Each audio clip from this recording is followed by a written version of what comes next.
फिर से उस जीवित परमेश्वर को हम हृदय से धन्यवाद देते हैं जो यहोवा आज हमारे संग है। उसकी आराधना करने के लिए उसने हमें मौका दिया है, समय दिया है। हृदय से धन्यवाद देते हुए आज की सभा में सभी का हम तहे दिल से स्वागत करते हैं। इस आराधना में, इस भक्ति में विश्वास करते हैं कि आज फिर से जीवित परमेश्वर का दर्शन, प्रभु की जीवित वाणी हम सुन सकेंगे। वही विश्वास से हम उसकी आराधना करेंगे, उसके सन्मुख जाएंगे। आइए हम प्रार्थना करें।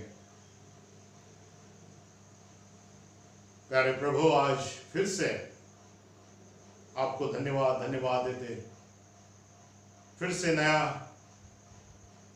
दिन, नई जिंदगी आपने हमें बख्श दी है।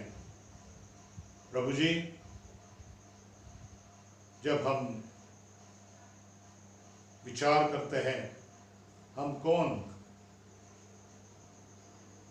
लेकिन आपने हम सभी को प्यार किया और उस प्यार के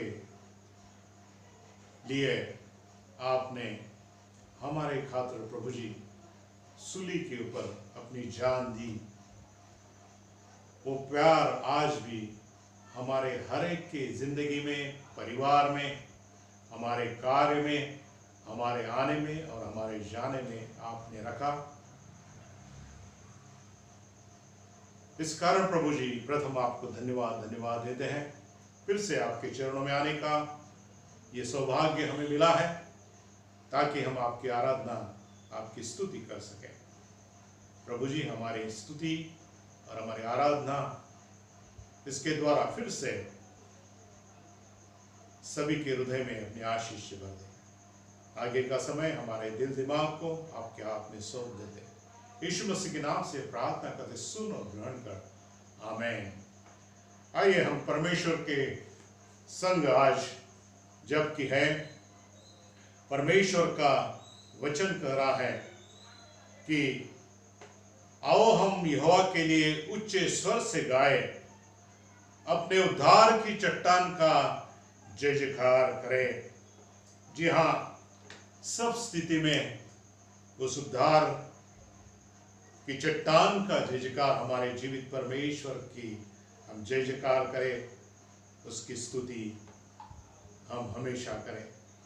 आइए हम इस समय एक गीत को सुनेंगे और अगर आपको ये गीत मालूम है तो आप निश्चित इस गीत को परमेश्वर की स्तुति के लिए गा सकते हैं।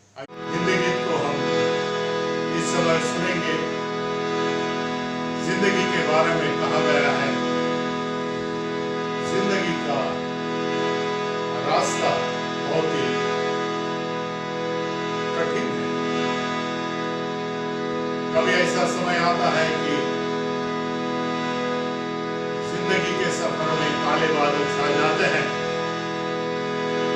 जिंदगी में अंधेरा छा जाता है, लेकिन यीशु मसीह में हमें एक जीवित आशा है, क्योंकि जिंदगी के राह पर मसीह उजाला ज्योति बन के आता है।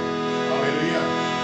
इस विश्वास से और आशा से हर समय, हर स्थिति में हमें मसीह को साथ साथ लेकर आगे आगे बढ़ना है।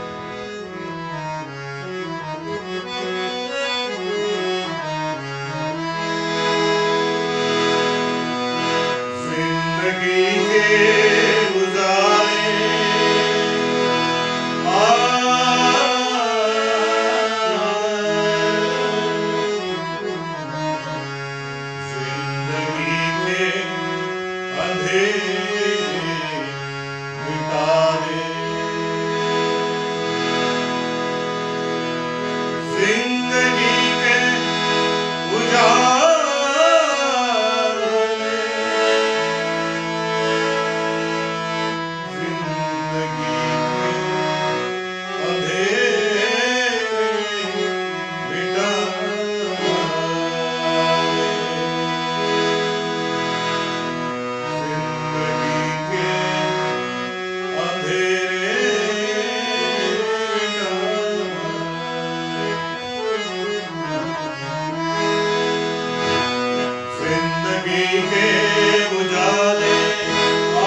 यीशु मसीह जब हमारे साथ है तो हमारे हर एक उलझन, उस उलझन से यीशु मसीह आपको बाहर निकालेगा। आइए हम खुदा के कलाम में से इस समय पढ़ें।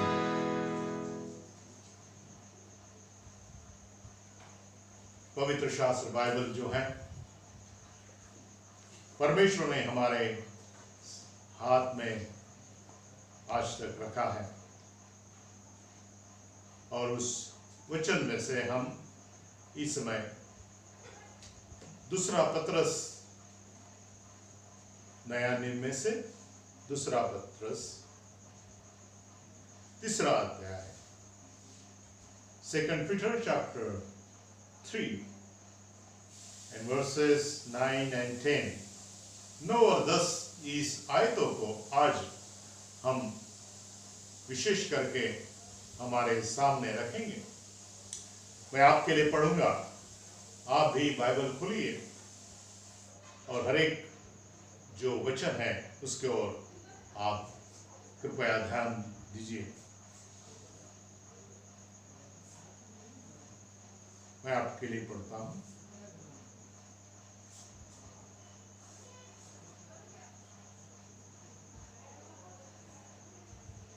वे तो जानबूझकर यह भूल गए कि परमेश्वर के वचन के द्वारा आकाश प्राचीन काल से विद्यमान है और पृथ्वी भी जल में से बनी और जल में स्थिर है। इसी के कारण इस युग का जगत जल में डूबकर नष्ट हो गया, पर वर्तमान काल के आकाश और पृथ्वी उसी वचन के द्वारा इसलिए रखे गए हैं कि जलाए जाए, और ये भक्तिहीन मनुष्य के न्याय और नष्ट होने के दिन तक ऐसे ही रखे रहेंगे। हे प्रियो, यह बात तुमसे छिपी न रहे कि प्रभु के यहाँ एक दिन 1000 वर्ष के बराबर है और 1000 वर्ष एक दिन के बराबर है। प्रभु अपनी प्रतिज्ञा के विषय में देर नहीं करता, जैसे देर कुछ लोग समझते हैं, पर तुम्हारे विषय में धीरज धरता है और नहीं चाहता कि कोई नष्ट हो, वरन यह कि सबको मन फिराव का अवसर मिले। खुदा बाप इस वचन पर अपनी आशीष बख्श दे। जी हाँ, वचन बहुत ही स्पष्टता से हमें एक निश्चित बात को यहां वचन 8 इस आयत में लिखी गई है, और इस आयत को अगर आप पढ़ते हैं तो परमेश्वर का, प्रभु का जो कैलकुलेशन है, जो गणित है, जो दिन का हिसाब है, यह इंसान के परे है, इंसान के दिमाग और बुद्धि से परे है, अलग है। और एक बात है, क्योंकि वो परमेश्वर है, वो सामर्थ्य से बनाने, वो बनाने वाला है, सृष्टि का वो विधाता है, और वह इस बात को वचन आपको बता रहा, अवगत कर रहा है। वो कह रहा है कि जो परमेश्वर का समय है, वह यहां वचन में लिखा है कि एक दिन 1000 वर्ष के बराबर है, और 1000 वर्ष एक दिन के बराबर है। हम देखते हैं कि विशेष करके जब हम वचन चौथों जो 4th आयत है, उसने आने की प्रतिज्ञा कहाँ गई? क्योंकि जब से बाप दादे सो गए हैं सब कुछ वैसा ही है जैसा सृष्टि के आरंभ से था। परमेश्वर का इस प्रकार से हमें एक सवाल इंसान के हृदय का हमें पूछ रहा है। जो सृष्टि है, उस सृष्टि की हर चीज जो है, सूरज है, चांद है, सृष्टि का हर चक्र है, वो समान है, उसमें कोई बदल नहीं आ रहा है। युग बदल रहे हैं, परिस्थिति बदल रही है, लेकिन हम देखते हैं कि परमेश्वर ने जो रचा गया जो बातें हैं वो आज भी स्थिर है। और लेकिन परमेश्वर का जो काल चक्र है, समय चक्र है, हम देखते हैं कि यह समय चक्र बहुत ही अलग है।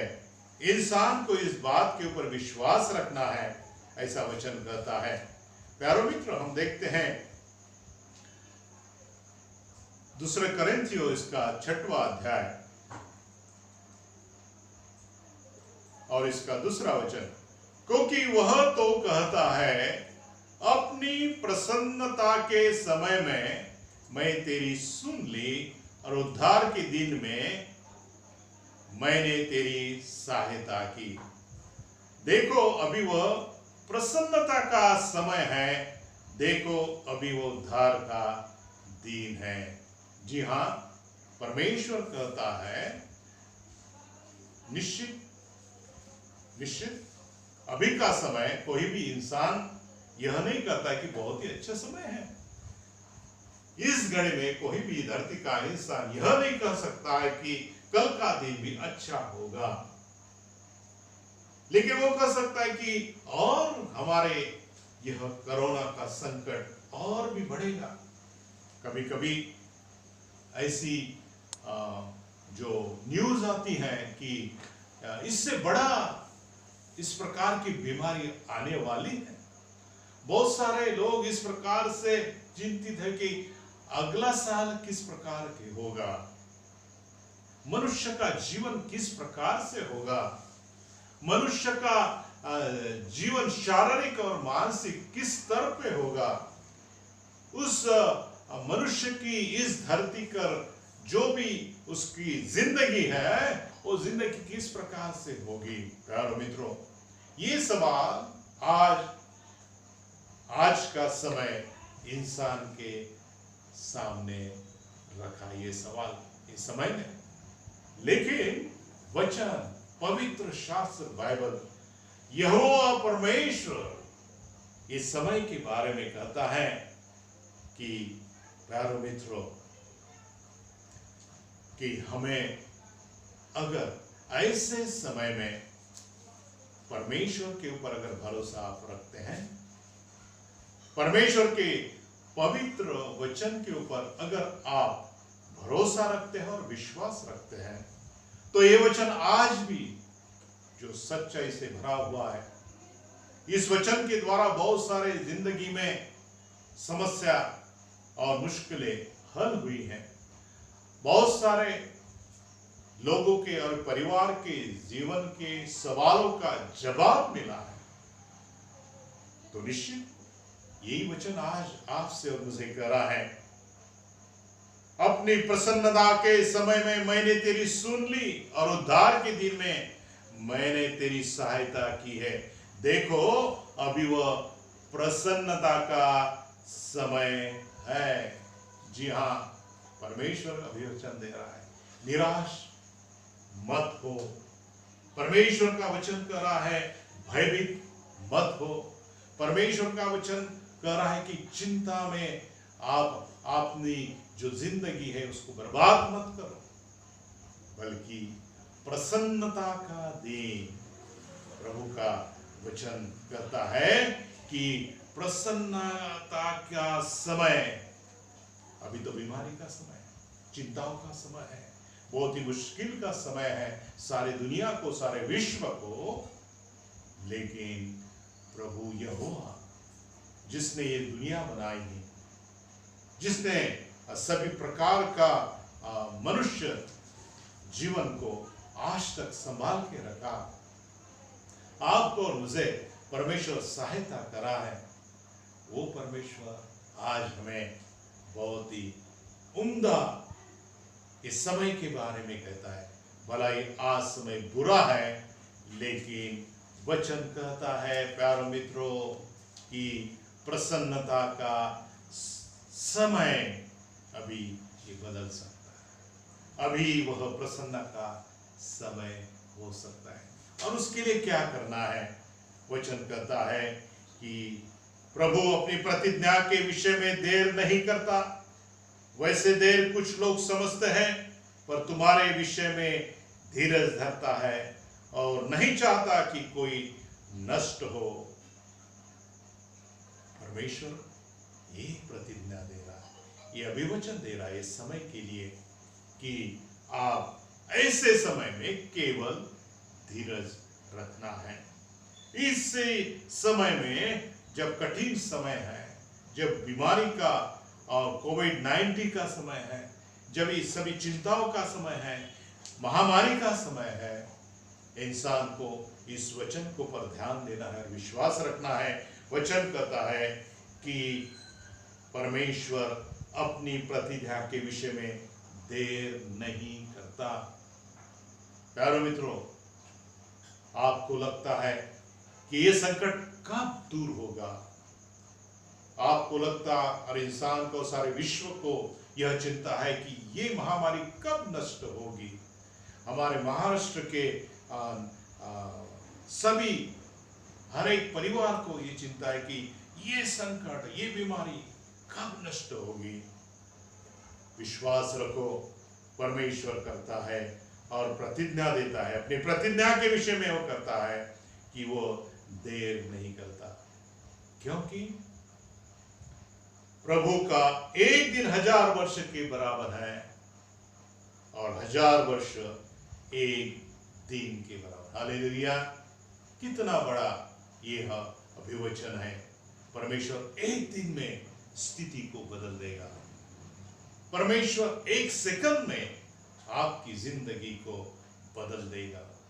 परमेश्वर सेकंड में आपके शरीर की तमाम बीमारी को, तकलीफ को दूर कर सकता है, क्योंकि परमेश्वर ही सभी प्रकार हमारी जो भी कमी घटी है, हमारी समय के जो है वो समय को बदलने वाला परमेश्वर आज जीवित है।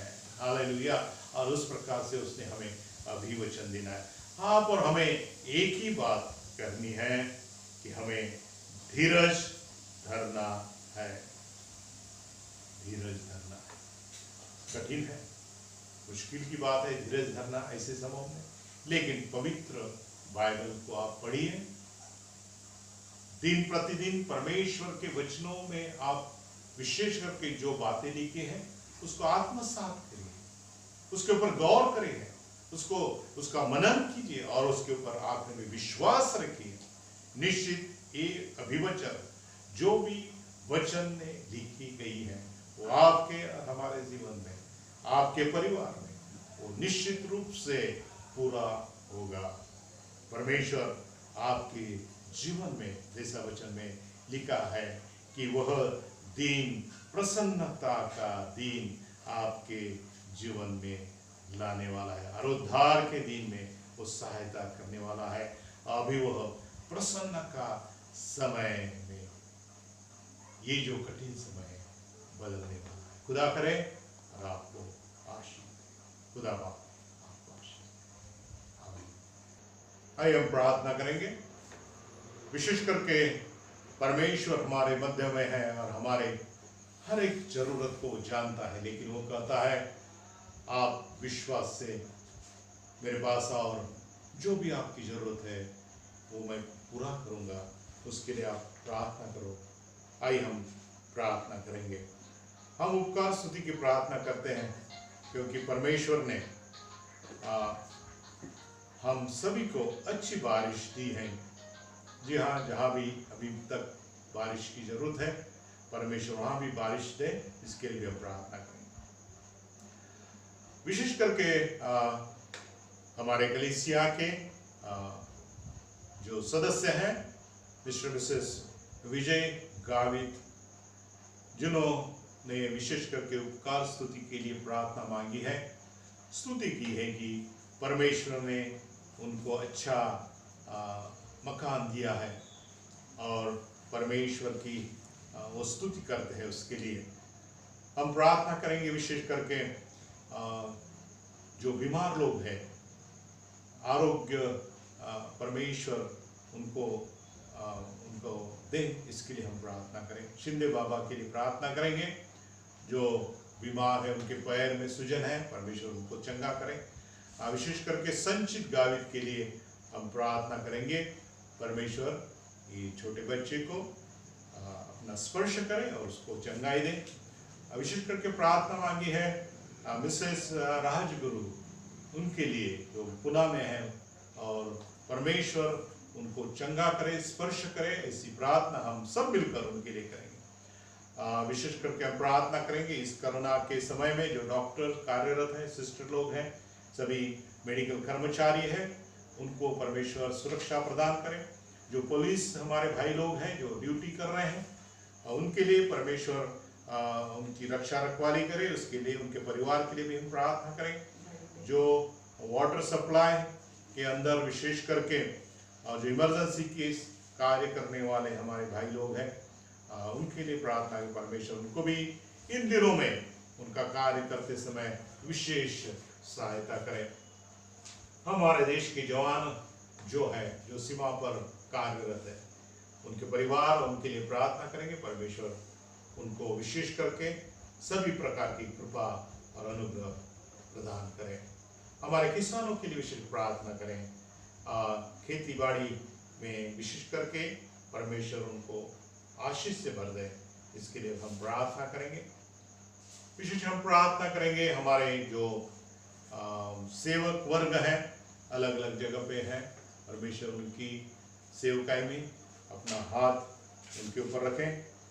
जो भी हमारी कलीसियां हैं, सभी भारतवर्ष में तथा अलग अलग देशों में, परमेश्वर ये सभी कलीसियाओं के सभी सदस्य को इन दिनों में विश्वास में बढ़ाए, इनके लिए प्रार्थना करेंगे। हम प्रार्थना करें हमारे चर्च के जो वरिष्ठ लोग हैं, सीनियर जो लोग हैं, परमेश्वर उनके लिए हम प्रार्थना करें, ताकि ये समय में जो भी वो सीनियर सिटीजन है और सभी प्रकार के इस स्थिति में उनको अच्छे प्रकार की परमेश्वर चंगाई दे और सहायता करे, इसके लिए प्रार्थना करें। हम हमारे जवान बेटे बेटियों को परमेश्वर के सामने रखेंगे, जो भी पढ़ाई वो कर रहे हैं, इंजीनियरिंग की है, मेडिकल की है, स्पर्धा परीक्षा की जो तैयारी कर रहे हैं, वो सभी को परमेश्वर अगुवाई करे, मार्गदर्शन करे, ज्ञान बुद्धि से भरपूर उनको रखे, इसके लिए प्रार्थना करेंगे। हम प्रार्थना करेंगे हमारे छोटे छोटे बच्चे जो हैं, विशेष करके परमेश्वर उनकी रक्षा रखवाली इन दिनों में करे और उनको विश्वास में और वचन में बढ़ाए, इनके लिए प्रार्थना करेंगे। हम प्रार्थना करेंगे जिनकी ड्यूटी चालू हुई है, जो ड्यूटी में जाते हैं आते हैं, परमेश्वर जाते आते समय उनका संभाल, सुरक्षा, ये जो जरूरत है उनके जीवन में है, वो विशेष करके उनको प्रदान करें, सुरक्षा प्रदान करें, ताकि ड्यूटी करते समय कोई प्रकार की सभी प्रकार की बीमारी से परमेश्वर उनकी रक्षा करें। इसके लिए हम सभी हमारे ड्यूटी करने वाले भाई बहन को परमेश्वर के सामने रखेंगे, उनके लिए प्रार्थना करेंगे। हम प्रार्थना करेंगे हमारे जीवित परमेश्वर, आज फिर से आपको धन्यवाद देते प्रभु, ये समय दिया, आपका वचन जो जीवित है और सच्चाई है, और प्रभु आपका वचन आज हमें कह रहा है प्रभु, आपके लिए समय जो है आपके हाथ में है। जी हाँ, हम चिंतित है, दुनिया चिंतित है, परिवारों में चिंता है, विश्व में चिंता है, भविष्य की और वर्तमान काल की। जी हाँ प्रभु जी, ऐसा समय है, लेकिन आपका अभिवचन हम बाइबल में पढ़ते हैं प्रभु कि आप प्रसन्नता के दिन लाने वाले हैं, आपको सभी संभव है। क्योंकि आप विधाता हैं, सामर्थ्य से भरने वाले परमेश्वर हैं। प्रभु जी, हम विशेष प्रार्थना करते हैं हमारे जो विजय गावित जी, उनके जीवन में आपने खुशी दी, उनको अच्छा मकान रहने के लिए दिए प्रभु। उनको जो भी आपने आशीषित किया इसके लिए धन्यवाद देते हैं। हम प्रार्थना करते प्रभु बारिश के लिए, आपने अच्छी बारिश दी है प्रभु। जहाँ भी अभी बारिश की कमी है वहाँ भी आप बारिश दीजिए। हम प्रार्थना करते विशेष करके जो हमारे बीमार भाई बहन हैं, विशेष करके शिंदे बाबा जी हाँ, उनके पैर में जो तकलीफ है, जो भी सूजन है प्रभु, आप उनको चंगाई दे और अपने विश्वास में उनको बढ़ाए। हम प्रार्थना करते प्रभु जी संचित ये छोटे बच्चे के लिए प्रभु जी, जो भी बीमार है प्रभु, आप अपना पवित्र हाथ से उसको स्पर्श करें और सभी प्रकार की जो कमी घटी है, सभी प्रकार की बीमारी दूर हो जाए। हम प्रार्थना करते विशेष करके मिसेस राजगुरु, उनके लिए प्रभु जी जो पुणे में है, जो भी शारीरिक बीमारी है, यीशु मसीह के नाम से हम प्रार्थना करते कि सभी दूर हो जाए और सभी प्रकार की चंगाई और सभी प्रकार का आशीष और शांति और सभी प्रकार के अनुग्रह उनके परिवार में हो, ऐसी प्रार्थना करते हैं। हम प्रार्थना करते हैं जो भी हमारे डॉक्टर, सिस्टर तथा मेडिकल कर्मचारी इस कोरोना के दिनों में प्रभु कार्यरत है, हॉस्पिटल में है, ड्यूटी पर है प्रभु, कार्य करने के लिए लगने वाली ताकत और सभी प्रकार का बल उनको आप प्रदान करें। हमारे पुलिस भाई बहन के लिए प्रार्थना करते हैं जो भी ड्यूटी निभा रहे प्रभु, उनके परिवार को भी आप संभालें, उनकी भी रक्षा आप करें और ड्यूटी निभाते समय लगने वाला ज्ञान, बुद्धि और चंगाई उनको प्रदान करें। हम प्रार्थना करते हैं वाटर सप्लाई, इमरजेंसी, इलेक्ट्रिसिटी के कर्मचारियों के लिए जो अपनी सेवा निभा रहे प्रभु, करते समय लगने वाला अनुग्रह उनके ऊपर टूट रखे। हम प्रार्थना करते विशेष करके हमारे देश के जवान प्रभु जी सीमा पर प्रभु, वो अपना कार्य निभा रहे हैं, अपनी ड्यूटी कर रहे हैं प्रभु। हम उनके लिए भी प्रार्थना करते प्रभु, ड्यूटी निभाते और कर्तव्य बजाते समय ऊपर से आने वाला बल आप हर दिन उनको प्रदान करें।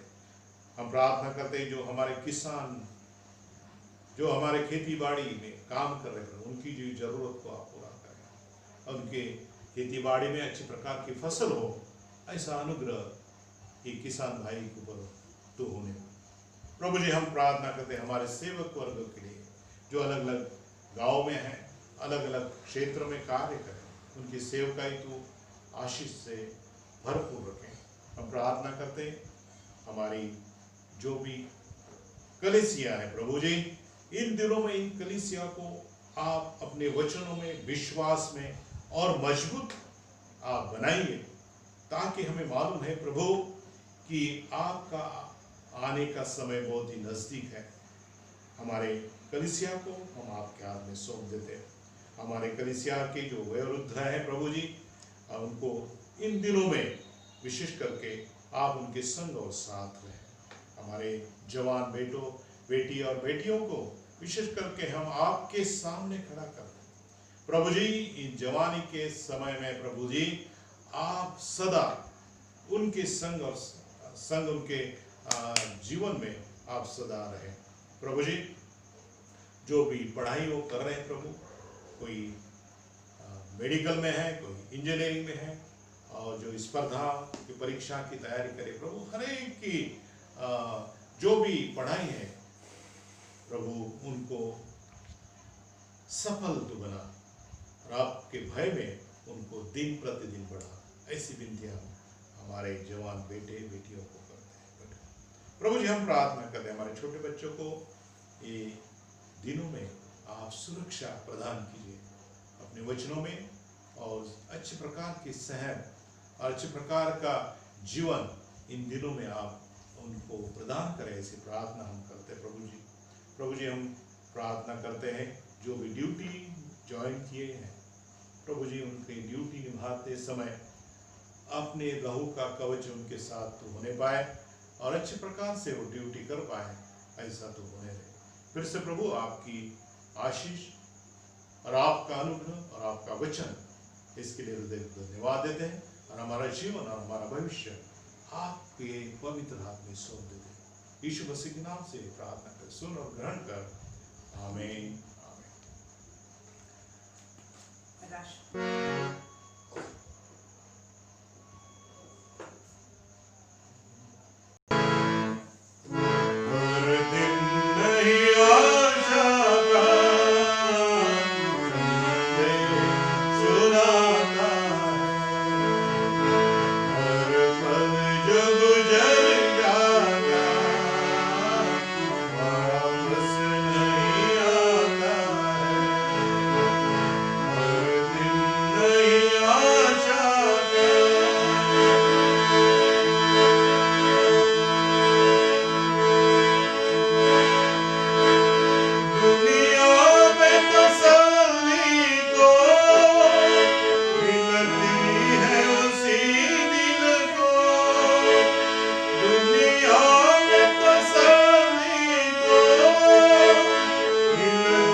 जैसे कि हम जानते कि समय बीता जा रहा है, लेकिन परमेश्वर हमारे संग है और वह आपकी हर एक की रक्षा रखवाली करने वाला है। ये उम्मीद से और विश्वास से हम आगे बढ़ते जाएंगे।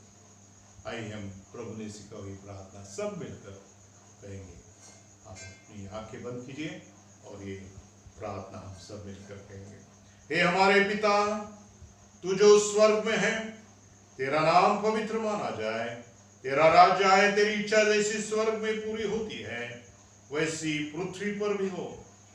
हमारी दिन भर की रोटी आज हमें दे, और जिस प्रकार हमने अपने अपराध को क्षमा किया है वैसे ही तू भी हमारे अपराध को क्षमा कर, और हमें परीक्षा में न ला परंतु बुराई से बचा, क्योंकि राज्य और पराक्रम और महिमा सदा तेरी ही है। आमेन। आता देव बापाची प्रीती, देव पुत्राची कृपा आणि देव पवित्र आत्म्याची समक्षता त्याच्या सर्व प्रियजनांच्या बरोबर प्रभू येशू पुनर्पेपर्यंत सदा सर्व काळ युगानुयुग असो। आमेन आणि आमेन।